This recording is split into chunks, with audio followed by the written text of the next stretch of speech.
hiyo sisi sio watuhumiwa tena, bali ni watu ambao tuko huru. Sasa inawezekana wengine wako huru, lakini wengine bado mko kwenye mashtaka.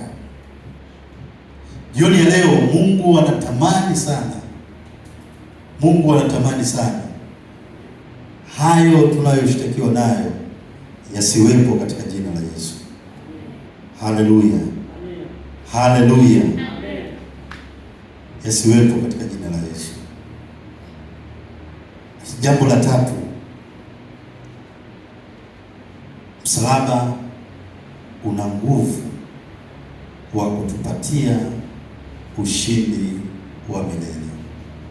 Msalaba una nguvu ya kutupatia ushindi wa milele. Kusoma Isaya sura ya 53. Isaya sura ya 53 ile aya ya 5. Tukianza ile aya ya 4. Isaya 53, ama tusome kuanzia mstari wa 3. Isaya 53 tukisoma kuanzia ule mstari wa 3, maandiko yanasema, alidharauliwa na kukataliwa na watu, mtu wa huzuni nyingi, ajuaye sikitiko, na kama mtu ambaye watu huficha nyuso zao.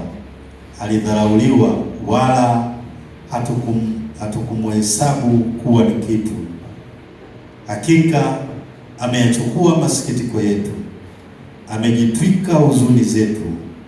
Lakini tulimdhania ya kuwa amepigwa na Mungu na kuteswa, bali alijeruhiwa kwa makosa yetu, alichubuliwa kwa maovu yetu. Adhabu ya amani yetu ilikuwa juu yake, na kwa kupigwa kwake sisi tumepona. Na kwa kupigwa kwake Yesu sisi tumepona. Biblia inasema alidharauliwa kwa ajili yako, kwa ajili yangu. Alidharauliwa kwa ajili yako, kwa ajili yangu. Lakini anasema pamoja na dharau zote, sisi tumepona kupitia kudharauliwa kwa Kristo. Yaani mtu ambaye aliamua maisha yake yawe ya kawaida, aliamua adharaulike kwenye jamii, aliamua adharaulike kwa watu wanaomzunguka. Hebu jiulize leo, wewe unaona mtu akikudharau kidogo, kama mtoto akikudharau kidogo, unaona jinsi unavyopata hasira, si ndio? Unachukia. Kwa nini? Kwa sababu dharau ni mbaya. Lakini Yesu alikubali kudharaulika ili akuokoe,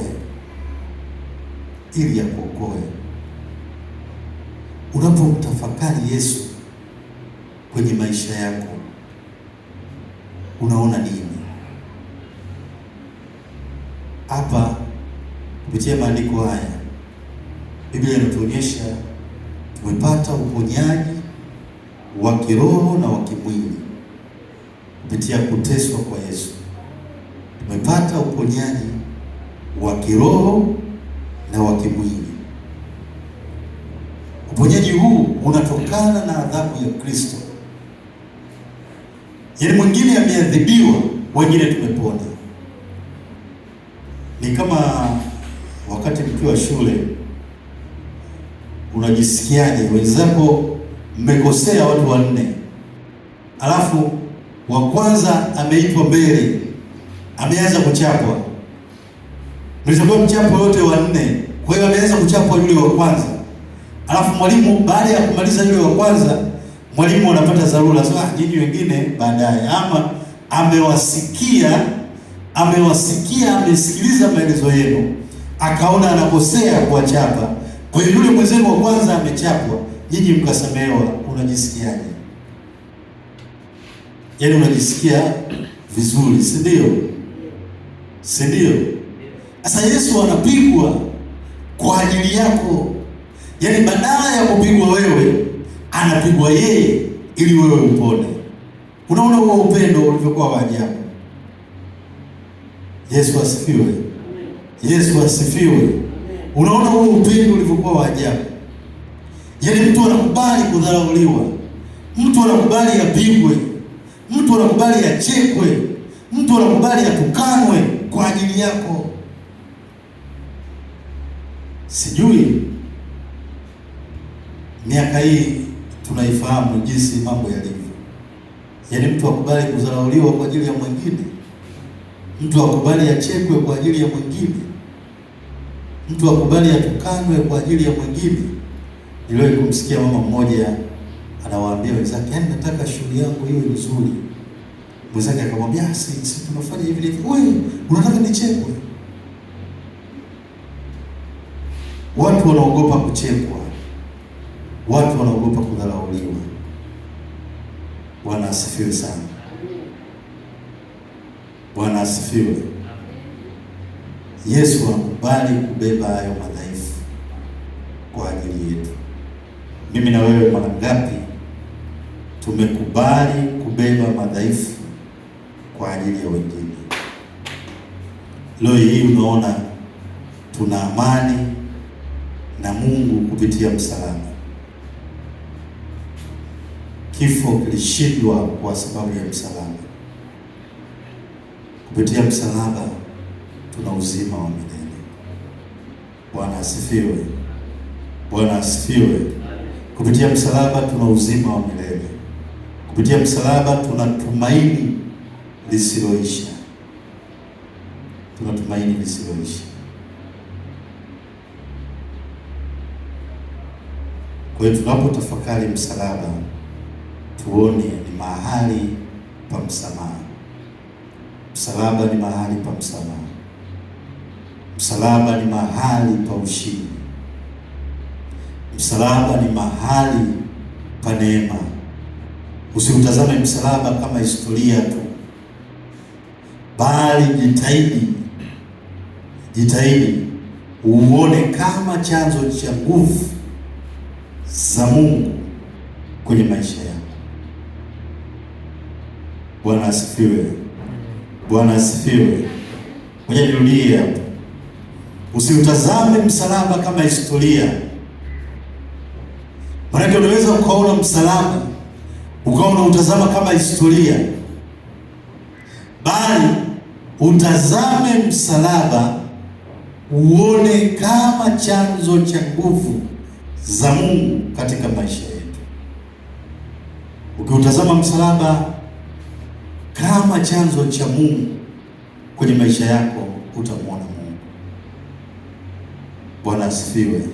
Lakini ukiutazama kama historia, msalaba hauwezi kukusaidia. Ukiutazama kama historia tu, hautaziona nguvu za Mungu.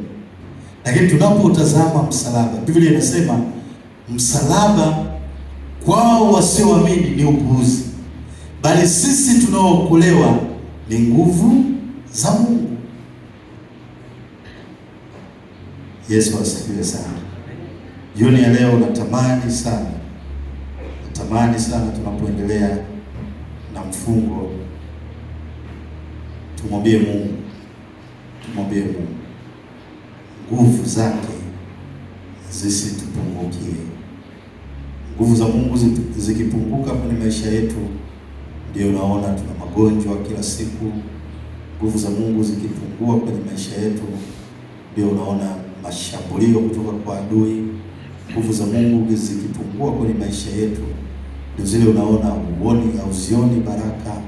Nguvu za Mungu zikipungua, wakati mwingine unafanya kazi sana, ili kwa sababu nguvu zimepungua, hauoni faida ya ile kazi. Bwana asifiwe. Jioni ya leo natamani twende tukamwambie Mungu, tunatamani tuzione nguvu zake, tuzione nguvu za Mungu kwenye familia, tuzione nguvu za Mungu kwenye kazi, tuzione nguvu za Mungu kwenye biashara, tuzione nguvu za Mungu kwenye afya. Tafadhali naomba tusimame.